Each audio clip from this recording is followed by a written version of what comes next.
Jeremiah 29 verse 11 says, "For I know the plans I have for you, declares the Lord, plans to prosper you and not to harm you, plans to give you a hope and a future."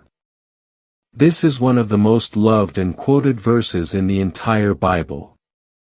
It speaks of God's promise, His faithfulness, and His perfect timing in our lives. But to understand it deeply, we need to look at the context of this verse. At the time, the Israelites were living in exile in Babylon. They had been taken away from their homeland, Jerusalem, and they were discouraged, afraid, and uncertain about the future. Through the prophet Jeremiah, God sent them a message of hope. He told them that though they were suffering now, He had not abandoned them. In fact, He had a plan for restoration, not destruction.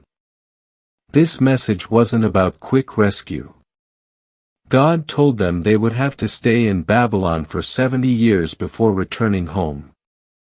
That meant that many of the original exiles would not see the promise fulfilled in their lifetime. Yet God's words were meant to reassure them, "I am still in control.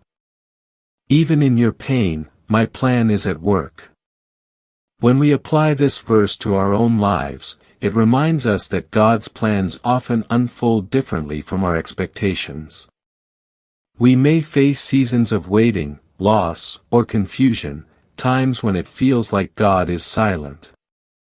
But Jeremiah 29 verse 11 tells us that His silence does not mean His absence.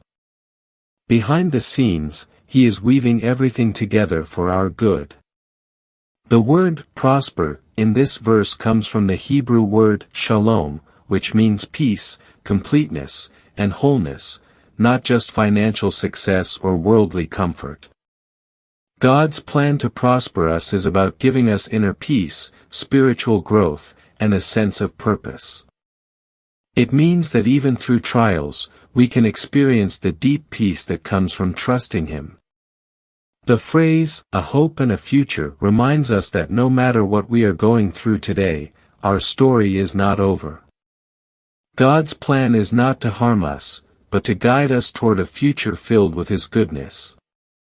It's a promise that life, when surrendered to Him, will always lead to redemption and purpose, even if the path is hard.